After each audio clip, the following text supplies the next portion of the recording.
তিনি বললেন বাবারে বাকি বিল্লাহ বলে একজন হুজুর রয়েছে, তুমি তার কাছে যাও, তার কাছে গিয়ে তোমার দেহ মন সব কিছু সঁপে দাও। জোরে কোন সুবহানাল্লাহ। সুবহানাল্লাহ। নয়নে যারে লাগে ভালো, হায়রে যার নয়নে যারে লাগে রে ভালো, হায়রে সে কখনো ভুলতে পারে না, সে কখনো ভুলতে পারে না। সদাই তার দিশায় থাকে রে আল্লাহ। নিশিরাইতে কানবাতি বাজে আল্লাহ, নিশিরাইতে কারবাসি বাজে। আল্লাহু আকবার। তিনি চলে গেলেন মার কথা শুনে, বাকি বিল্লাহর কাছে গিয়ে তিনি সালাম মুসাফা করলেন। মুজাদ্দিদ আল-ফিসানিকে দেখে হুজুর অবাক হয়ে গেলেন, বলেন বাবা তুমি আমার কাছে কেন এসেছো? ডাক দিয়ে বলে হুজুর আমার মা বলেছে আপনার কাছে বায়াত হওয়ার জন্য।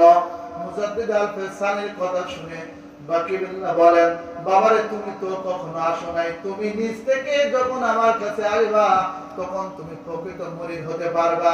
তোমার মা বলেছে এই জন্য এসেছো, অতএব তুমি আমার দরবারে থাকো, কিছুটা দিন সময় দাও। ওই মুজাদ্দিদ আল-ফিসানি কিছুদিন সময় দিলাম।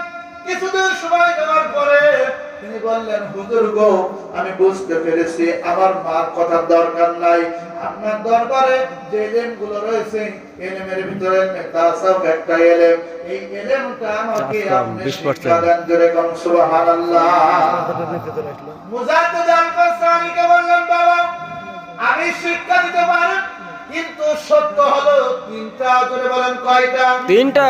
বর্তমান জামানায় পীরেরা ভক্ত আসলে দেখাশোনা নাই, অমনি বায়াত পড়ায় দেয়। কথা বলেন ঠিক কিনা? ঠিক। পিছনের কথা ভাবে না, সে কি করে গাঁজা খায় কি মদ খায় তারি খায় এইরকম চিন্তা করে না, মনে করে শুধু বায়াত দিতে পারলে আমার লোক বাড়বে, কিন্তু এইটা চিন্তা করে না ওই ভক্তর দ্বারা আপনার মানও যাবে কুলও যাবে। কথা বলেন ঠিক কিনা? ঠিক। এমন ভক্ত রয়েছে যার দ্বারা সুনাম হয় পীরের, এমন ভক্ত রয়েছে যার দ্বারা আপনার দুর্নাম হবে। এই জন্য নিজামউদ্দিন আউলিয়া আমির খুসরুকে তো পরীক্ষা করেছিলেন, আর নিজামউদ্দিন আউলিয়াকে কুতুবউদ্দিন বক্তের কাকে পরীক্ষা করেছিলেন। কথা বলেন ঠিক কিনা? আর কুতুবউদ্দিন বক্তের কাকে খাজা মঈনুদ্দিন চিশতি রাহমাতুল্লাহি আলাইহি পরীক্ষা করেছিলেন।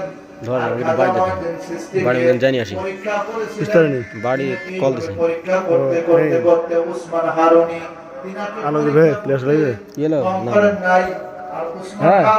পরীক্ষা করেছিলেন।